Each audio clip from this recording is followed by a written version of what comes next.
Tina Steele, the FAFSA Guru here. If you like what I have to say, be sure to subscribe to my channel by clicking the link below. Today, I want to talk to you about filling out the CSS profile if you're divorced or separated.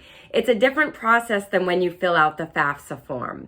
Whereas on the FAFSA, if you're divorced or separated living in different households, then only one parent would fill out the FAFSA form, the parent with whom the child resided with most. That is not the case with the CSS profile. The majority of colleges that require this form also require that both the custodial and non-custodial parent fill out a CSS profile. So the first thing that you need to do is Google colleges that require the CSS profile. You'll pull up an alphabetical list of all of the colleges, and then there's also going to be a column that says non-custodial profile required. If that is checked off, then that means the non-custodial parent also has to complete one. So how do you actually fill this form out? With the custodial parent in a divorced or separated situation, you would log into the CSS profile through the College Board website using the student's ID that they use to sign up for the SAT. Once logged in, you will be able to navigate through the student and custodial parent section of the CSS profile form. If you're remarried, you also have to report your current spouse's information on the form. Then, for a non-custodial parent, you're going to complete your own separate non-custodial CSS profile form. This is where it gets a little tricky. In order to do this, you need to create your own login through the College Board website, just like you were a student creating their own login for the CSS profile. So to do this, simply navigate to the College Board website, select CSS Profile, then select the 23-24 profile form, and at the bottom of that screen, you'll see an option that says Create ID. Click on that, and then as the non-custodial parent, you're going to create your ID using your information.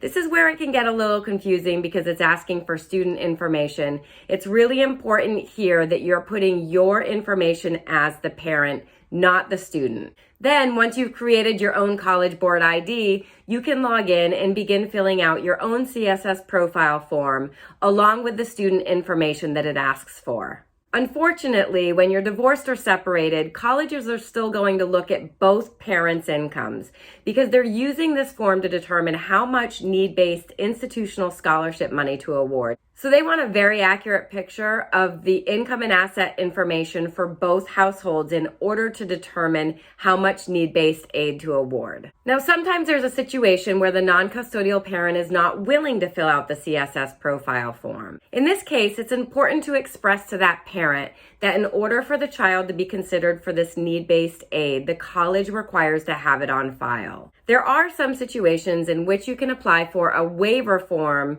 so that the non-custodial parent does not have to fill out a CSS profile form. But typically those situations would have to be fairly extreme, such as the child has had no contact with that parent, or there's documented abuse within the household or estrangement. A waiver would never usually be granted for a parent that's just not willing to fill out the CSS profile form. It's super important that you find out whether or not the colleges that you're applying to require the CSS profile form.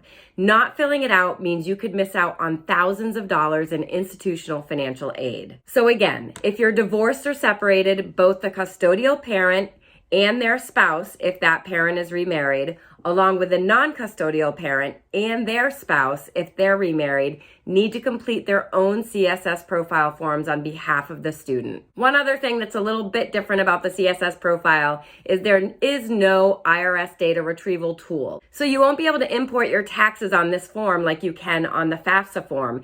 Instead, it's going to tell you exactly what line numbers to look at your taxes, and you're going to manually input all of your information. So be sure you have complete copies of your 2021 taxes and W-2s available when you get ready to fill out this form.